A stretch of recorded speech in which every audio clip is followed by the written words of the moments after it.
Magandang araw po sa inyong lahat mga kapatid, mga kaibigan, mga giliw na sumusubaybay po sa ating pag-aaral ng salita ng Panginoon.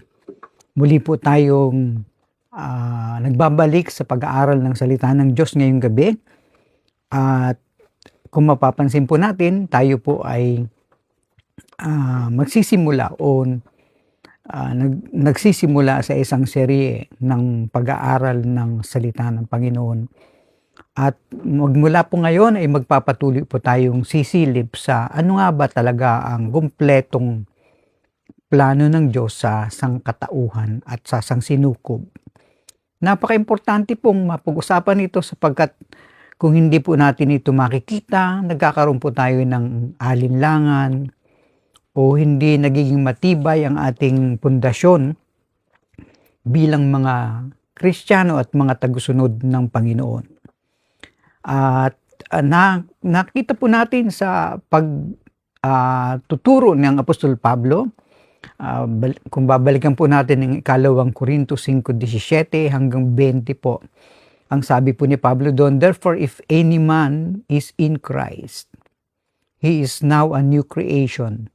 All things are passed away, behold, all things are become new." Ang sino man daw pong na kay Kristo, yun po ang keyword doon, na kay Kristo, ay isa ng bagong nilalang. Wala na po yung mga dating bagay at ngayon ay pawang bago na. At sabi nga po doon sa talatang 20, tayong tinawag po tayo ng Apostol Pablo na mga sugo ni Kristo, o sa wikang English po ito ay sinasabi ni Pablo that we are now Christ ambassador. Ano po ba ang gawain ng isang embahador?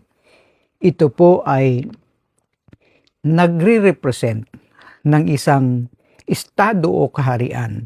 At alam natin po sa panalangin ng Panginoong Jesucristo nung tinanong siya ng kanyang mga alagad kung paano sila dapat o paano sila manalangin o turuan silang paano manalangin. Ang sabi ng Panginoon ay, ganito kayo manalangin. Ama namin sumasalangit ka, sambahin ang ngalan mo, mapasa amin ang kaharian mo dito sa lupa kung paanong sa langit. Sa English po ay, thy kingdom come, thy will be done.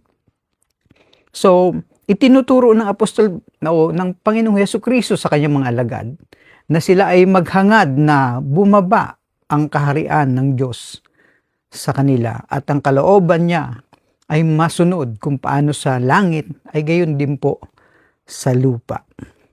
So, kung tayo po bilang mga manggagawa ng Panginoong Jesucristo dito po sa ating munting iglesia, meron po tayong tinatanaw o tinitingnan. Ano nga po ba ang ating pinakapangunahing komisyon? At ano ang ating layunin? Unang-una, kinakailangan natin maintindihan ang ating identity. Hindi po tayo mga reliyosong volunteer. Ano po?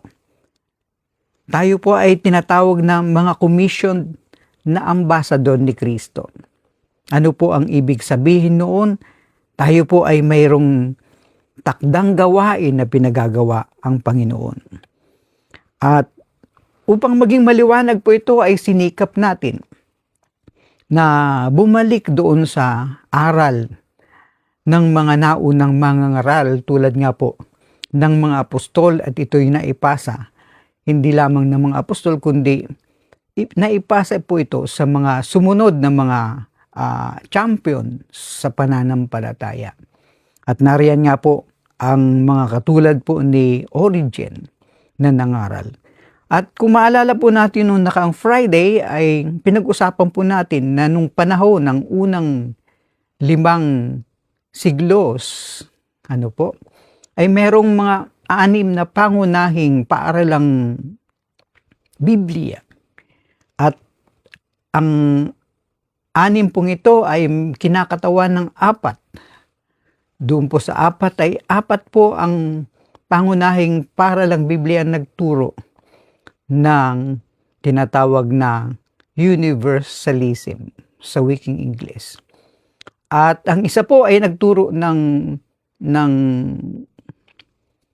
total annihilation. At ang isa pa ho ay yung panghuli ay ang nagturo po ng eternal conscious torment. At batay po sa kasaysayan na napag-usapan na po natin, nagkaroon po ng pagkalayo. Nalayo po ang mga mananampalataya sa tunay na aral. Kung mapapansin po natin, kung merong apat na naniniwala pong ang plano ng Diyos ay para sa lahat or all in all, ang kapakanan at kaligtasan ng lahat ng mga tao at maibalik ang lahat ng bagay sa Kanya. At mayroon pong dalawang iba. Siyempre ho, mas wise para sa atin na tingnan natin bakit mas marami ang naniniwala doon at bakit isa o dalawa lamang ang naniniwala na taliwas doon. Ngunit nakalulungkot po nung ating pinag-aralan, napansin po natin sa mga pag-aaral na nakalimutan po yung aral na yun. At ang nangyari po, meron pong lumabas na tinatawag na leader po, na ang pangalan ay si Augustine of Hippo. He was a brilliant man. But a former Manichean o a dualistic pagan sect. He brought his background of light versus darkness into the church, and due to his poor Greek understanding, mistranslated the Aionios as never-ending. Ano po ang sinasabi nito? Ito daw po si Augustine of Hippo ay isang matalinong leader na siya po ay naniniwala sa tinatawag na dualistic pagan sect. Yun po ang kanyang dating paniniwala. At nung siya po ay maging Kristiyano, dinala niya po ang kanyang background. Katulad nga po ng katuroang light versus darkness into the church. At dahil nga po sa kanyang kakulangan sa pagkaalam o pagkaunawa sa wikang Griego, at sumalin lamang po siya sa Latinong Vulgate ng translation ng Biblia sa wikang Ingles mula sa Griego papunta sa Latino at bago na i-translate sa English. Doon po siya ay nag-rely sa kanyang mga pagtuturo at nagsimula nga po na ma-translate ang salitang hell sa English mula po sa iba't ibang mga circumstances tulad po ng sa Lumang Tipan. Kapag mababasa po sa wikang Ingles ang salitang hell, ito po ay lagi na tumutukoy sa Sheol o sa isang madilim na lugar o sa libingan. Na ito po ay sa wikang Griego sa Bagong Tipan ay translated into Greek word Hades. Nakapareho po ang kahulugan. At sa Griego po, kapag nababasa natin itong hell, salitang hell set sa salitang Ingles, ito po ay dapat alamin kung ano ang kanyang pinanggalingang salita sa Griego. At minsan po, o minsan lamang nabanggit na ang hell sa wikang Ingles doon sa sulat ni Pedro ay ang original na Griego ay Tartaro. Ito po ay pansamantalang kalagayan o pinaglalagyan ng mga espiritu. So, minsan lamang po ito nabanggit sa Biblia. At iba pong mga salitang Ingles ng hell ay ginamit ng Panginoong Jesucristo. Malimit na gamitin niya at nagagamit niya ang salitang Griegong Gehenna na nagmula po doon sa isang lugar sa Valley of Kenon na tinatawag pong Gehenna. Ano po yung lugar na ito? Sa labas po ng Jerusalem ay dito po itinatapon, sinusunog ang mga patay na hayop maging yung mga inialay po sa kanilang paganong Diyos na si Molech, at yung mga inialay po ay doon tuluyang sinusunog. At ito po, kalaunan nagsilbing basurahan o tambakan sa labas ng Jerusalem upang mapanatili ang kalinisan ng ng bayan at hindi makahawa ang mga bakterya at mga sakit, at kinakailangan po ang patuloy na pagsisindi at pag-aapoy. At dahil nga po tapos na ang layunin nito, ang silbi ng apoy, ito po ay matatapos. At yan din po ang ating nakita sa ating pag-uusap. Nakakapanghinayang na nag-google po tayo ng mahabang panahon o 10 minutong pagtatalakay upang maipaalala lang natin na ito ang konteksto noong ginamit sa Biblia ang salitang hell that was translated from Greek to Latin by the Latin Vulgate Bible. At ito po ay translate sa English. At tuluyan na pong nakalimutan ang tunay na kahulugan nito. So, yan po ang naipaglingkod na natin, at kung kayo po ay interesadong ito ay maintindihan, ay maaari ko po sa inyong ipadala ang ating mga notes patungkol po dito. So ano nga po ba ang pinagmulan ng aral na ECT? Tawagin na lamang po natin ito sa salitang ECT. Ano po ang kahulugan niyan? Eternal Conscious Torment. Anong ibig sabihin niyan sa ating salita? Ito ay walang hanggang may kamalayan na pagpapahirap o torment sa wikang Ingles. Iyan nga po ba ang totoong mensahe ng Biblia? Well, nakuha po nila ang ideyang yan ng never-ending torture.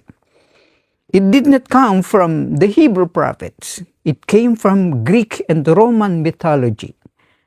The immortal soul myth. Ito daw po yung kaisipan, no? O katha ng walang hanggang na ang kaluluwa ay walang kamatayan. Well, ang Biblia po ay nagtuturo. The Bible teaches that only God is immortal. Mababasa po natin yan sa unang Timoteo, kabanatang 6, talatang 16. At ang tao po maaring makatanggap ng tinatawag na walang hanggang buhay bilang kaloob ng Diyos. Sabi po ng Roma 6:23, for the wages of sin is death, but the gift of God is eternal life. So pwede po magkaroon ng tinatawag na eternal na life. Ngunit kung babalikan po natin sa pag-aaral, yung salita pong eternal ay malimit. Isinasalin po ito o ginagamit sa wikang Griego ang salitang aiones, na ang ibig sabihin a period of time o mahabang panahon, ngunit hindi sinasabing walang katapusan. So human must receive immortality as a gift.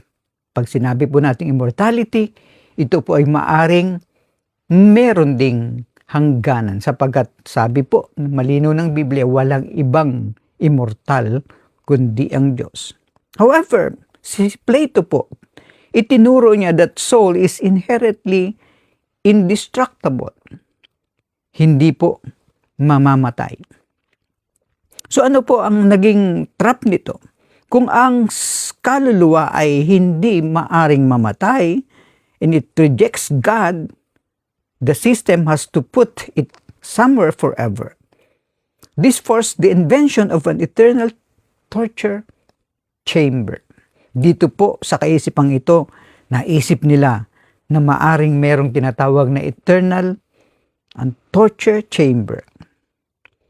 At isa pa ho yung tinatawag na Tartarus model.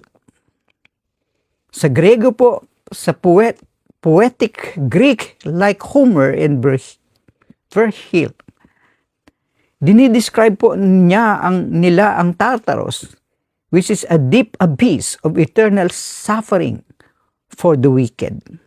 When the church moved from the Greek East to the Latin West, sa Roma po, Roman lawyers and politicians found this imagery perfect for keeping the barbarians in line. So naisip nila, maganda ito, magagamit natin ito. At dito nga po nakuha ni Augustine. Well, may istak po tayo dyan at hindi po tayo makakarating sa talagang buod na nais nating ipangaral. At ang gusto pong maging sentro ng ating pag-aaral o ng iyong lingkod ay silipin po natin sa Biblia ang tinatawag na progressive, perfect plan ng Diyos sa sangsinukob or PPP. So yan po ay napaka-importanting maintindihan natin, umasilip natin bakit napakahalaga ng usaping ito. So dito po ay tutungo tayo sa unang bahagi ng 7 na tinatawag po nating progressive perfect plan ng Diyos. 7 mga kapanahunan. Familiar tayo mga Kristiyano at sa mga nag-aaral po ng Biblia sa tinatawag na ng dispensasyon o mga panahon o mga kapanahunan. At dito po ay gagamitin natin ang salitang era. At ang unang kalagayan po o stage ng panahon ay sa panahon po na tinatawag ng the era of innocence. So, dyan po si sentro ang ating pag-aaral. At medyo pagtiyagaan po natin at gugugol po tayo ng mga humigit kumulang 40 minuto upang ito po ay hating mahimay. Ano nga po ba ang sharing itong pag-uusapan natin? The progressive perfect plan ng Diyos. So, kailangan masilip po natin, ano po ba talaga ang layunin ng Diyos sa sangkatauhan lalo na at sa sangsinukob syempre pa.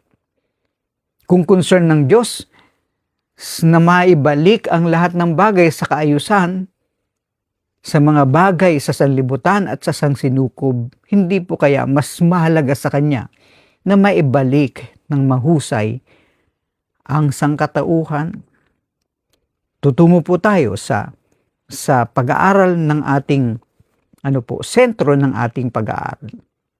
Ngunit gusto ko pong iparating sa inyo, ano ba ang layunin natin sa pagtatalakay ng paksang ito? At malimit po natin ito kung matatapos po natin sa 10 upuan o 10 Friday, kung inyo pong titiyagain, ay pagsisikapan ko po sa pinakasimple na kayang maintindihan. Ano nga po ba ang tinatawag nating the perfect o the progressive perfect plan ng Diyos sa sangkatauhan at sa sangsinukob?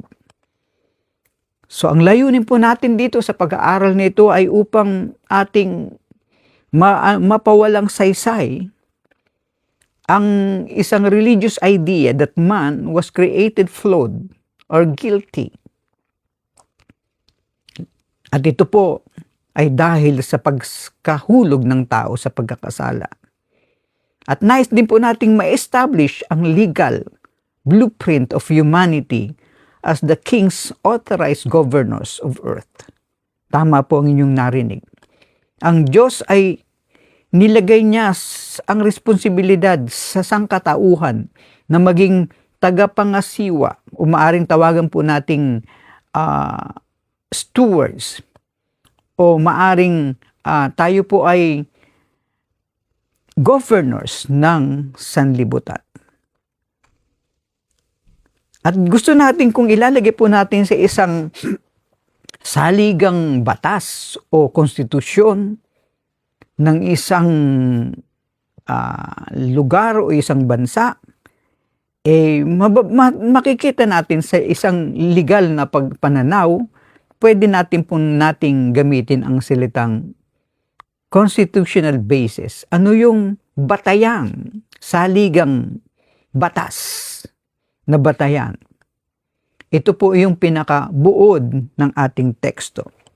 Dito po sa Henesis, ang unang talata na ating babasahin ay sa kabanatang 1, ang talata po ay 26 at 27.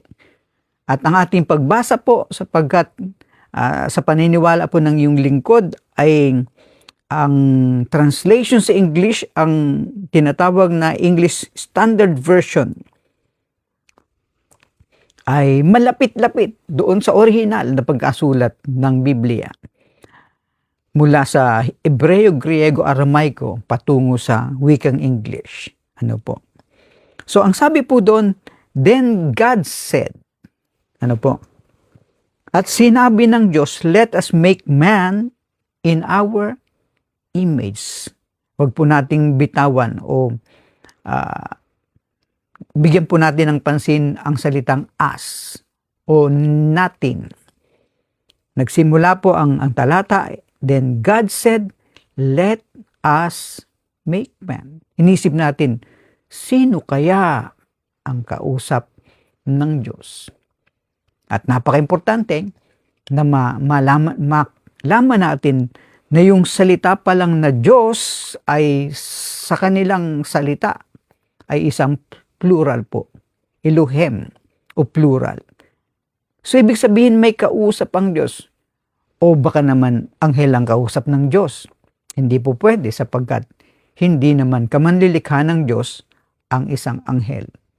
So, kung hindi anghel, sino pa ang pwedeng makausap ng Diyos kundi isang kauri na kalagayan ang pwede niyang kausap. Kasi paglalalang o paglilikha ang pinag-uusapan. Ibig sabihin, kung walang ibang tagapaglikha o manlilikha, Diyos, posible pong at safe na pong i-conclude natin na maaring Diyos ang kausap ng Diyos. Medyo komplikado po ang pag-uusap na yan at hindi po natin matatalakay sa ngayon. Ngunit sabi po rito, let us make man in our. Ibig sabihin may kasama, in our image, after our likeness. So napansin po natin yung mga salitang as, our. And let them. Sino po yung them? Sabi po dito, let them have dominion. Ano po? Magkaroon daw sila ng pamamahala. So, tinawag po natin to sila yung mga mag-govern o governor. Pag pinag-usapan po pamamahala, gawain po itong ng isang governor. So let them govern or let them have dominion over. Inisa-isa po, the fish of the sea and over the birds of the heavens and over the livestock and over all the earth, and over every creeping thing that creeps on the earth. So, God created man in His own image. In the image of God, He created him, male and female. He created them. So, dadako po tayo dito. Natalakay po natin ano ang ating layunin, yan ang unang punto. Ikalawa, ano ang ating saligang batayan or our cortex or our constitutional basis. Ano po? Yan nga po sa Henesis 1:26 at 27. So, wag po nating bitawan sa ating pag-iisip na ang Diyos, God, created man after His own image, after their own image and likeness. So ano ang tao? Ang tao ay katulad ng Diyos nung siya ay nilikha. Ngayon kung titingnan natin ang tao, mukha bang kamukha, kawangki ng Diyos ang tao? Well, yun na nga po ang naging problema. Pero ang alam natin, nilikha ang tao, malinaw. Nilikha sila o nilikha tayo ayon sa wangis ng Diyos. So dito po natin tatalakayin sa ikatlong bahagi ng ating pag-aaral ang ating malalim na pagsisiyasat tungkol dito po sa tekstong ito. At ito na nga po ang aral.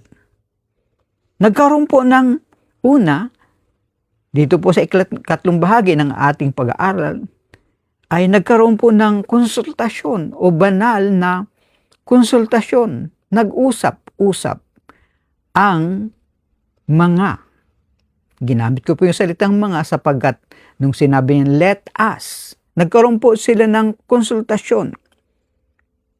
The us, council. Nagkaroon po parang isang, kumbaga sa korporasyon, parang merong board meeting.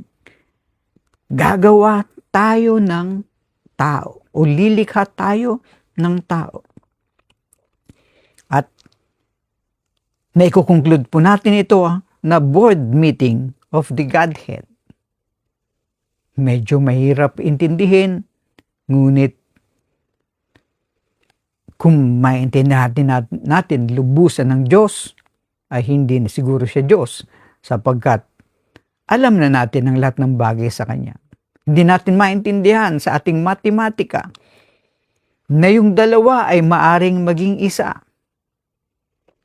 Sabi po, nang naririnig natin sa tuwing kasalan, iiwan ng lalaki o ng babae ang kanilang mga magulang at sila'y makikipisan sa kanilang asawa at ang dalawa ay magiging isa. Sa Biblia po, pwede, sa kaisipan ng Diyos, pwede yung dalawa, pwedeng isa. Babae at lalaki na pinag-isa ay nagiging isang laman. So, anyway, sabi ko po, hindi yan ang ating paksa sa gabing ito. So dito po sa unang bahagi, 7 nga po ang ating sisilipin. Kaya medyo abang-abangan po natin. Ano yung 7 ito? At sa maikling panahon o sa maaring sa 7 hanggang 10 upuan ay pwede nating maintindihan ano ba talaga ang plano ng Diyos? What is the progressive, perfect plan ng Diyos sa sangkatauhan at sa sangsinukob? So, napansin po natin na nag-usap ang Diyos, lalalang tayo ng tao. Hindi po nilalang nila o ng Diyos ang tao na sinabi lamang, let there be men. Hindi po. Sinabi nung naglalalang ang Diyos, gusto niya magkaroon ng liwanag, sinabi niya, let there be light. And there was light. Sa salita lamang po niya, nagkakaroon. Hindi po imposible sa Diyos, sapagkat anumang wala ay pwedeng magkaroon kapag ang Diyos ang nagsasalita. Hindi niya po ginamit yun. Hindi nila ginamit. Hindi nila sinabing, let there be men, but He created men by decision. Pinag-isipan po. Pinagpasya nila, lalalang tayo o lalangin natin ang tao ayon sa ating wangis. Kung kaya po ang tao, kapag titingnan natin ang kanyang raw material, kung isang bagay po siya, para maging isang item o isang material o isang bagay, ay meron siyang pinanggalingan na materialis. At ang tao po, ang materialis na pinanggalingan ay combination ng material o pisikal na material. Ang alabok. Kaya laging maririnig po natin sa mga funeral na ikaw ay nanggaling sa alabok, magbabalik ka sa alabok, sapagkat ang tao ay hinubog mula sa putik o sa alabok. Ano po? Ngunit yung alabok ay hiningahan ng Diyos. Ano po? Nung nilikha si Adan, hiningahan ng Diyos. At yung alabok na figurang hitsurang tao sa ating pagkaalam ay nagsimulang gumalaw. At ang sabi ng Biblia sa Genesis 2:7, and man became a living soul. At ang tao ay naging isang buhay na kaluluwa. So yung dating material, hiningahan ng Diyos, at siya ay naging isang buhay na person o persona. Alam natin ng tao, kapag siya ay namamatay, o tawag natin binawian na ng buhay, siya po ay magbabalik sa Diyos. Ano yung nagbabalik sa Diyos? Ang tawag po natin yung ating hiram na hininga o hiram na buhay. Kaya kapag lumisa na yung hininga, ang tao po ay tinatawag nating patay. Anyway, kung pag-aaralan po natin sa tinatawag na exegesis, ano po? Exegesis. Ano po exegesis? Ito po yung pag-aaral kung ano ang sinasabi mismo ng talata o ng Biblia. Magkaiba po ito sa tinatawag na eisegesis. Yung eisegesis po, meron kang naisip na doktrina at yung salita ng Diyos o ang talata ay pilit mong inilalapat sa iyong doktrina. Pero yan po ang tawag dyan ay eisegesis. Pero pag exegesis po, ang titingnan natin yung talata ay kinakailangan sumang-ayon sa kanyang sinasabi o sa Biblia. Natawag po sa hermeneutics ay there is no such thing as private interpretation because the Bible, sabi po ng hermeneutics, the art and science of Bible interpretation is the Bible should interpret itself. So ano po ang exegesis dito? The Hebrew word for image, tselem, T-S-E-L-E-M,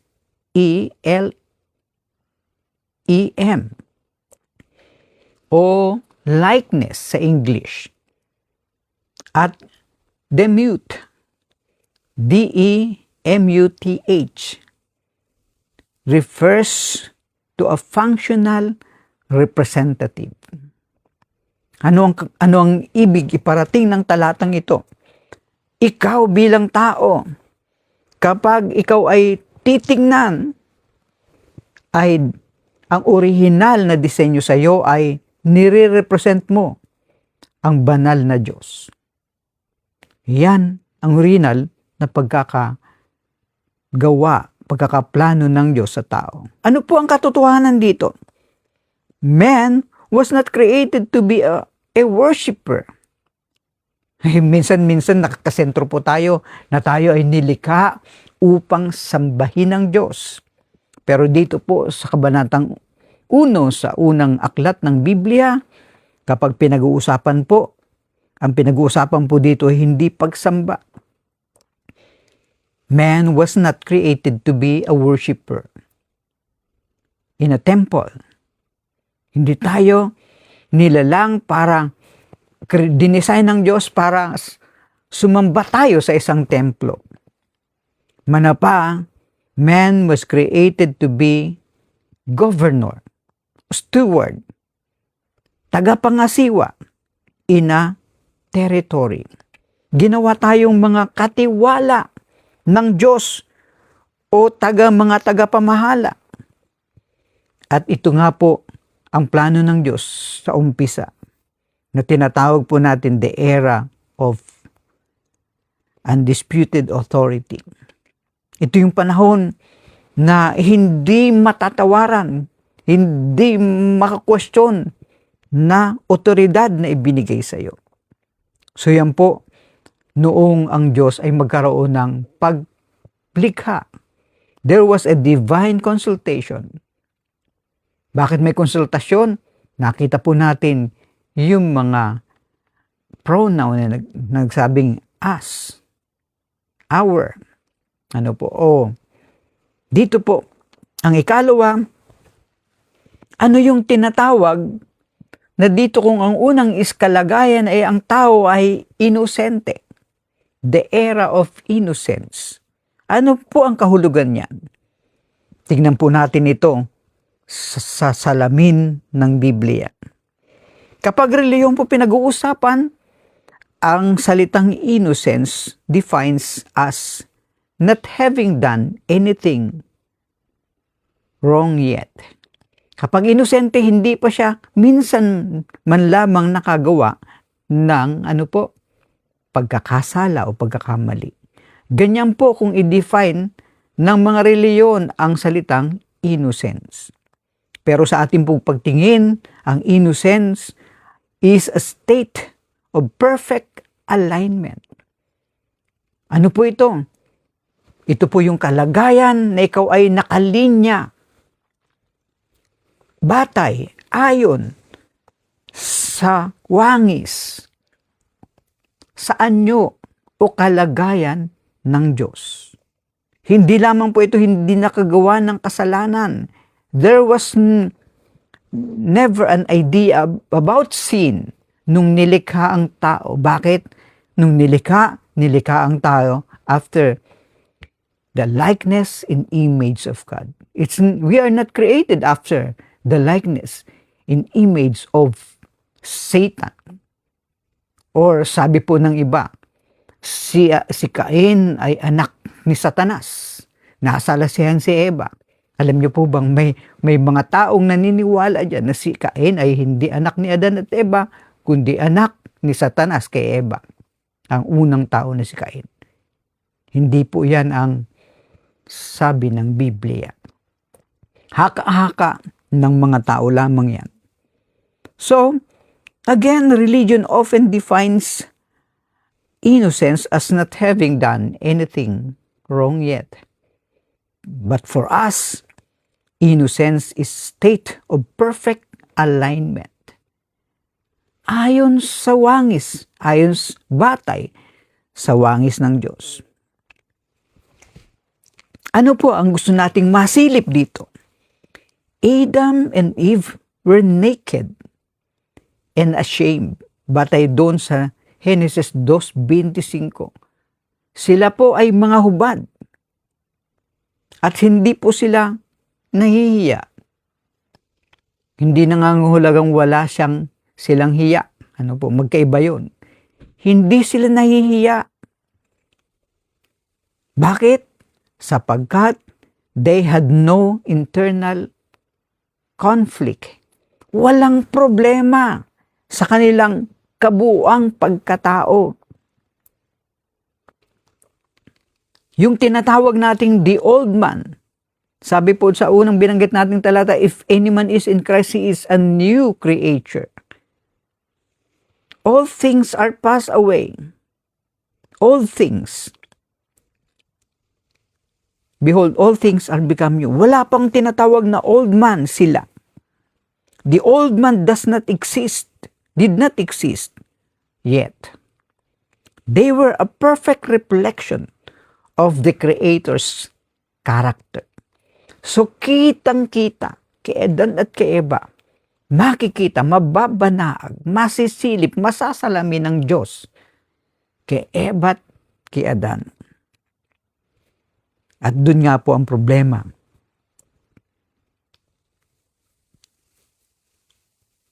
Dito sa panahong ito, there was no religion.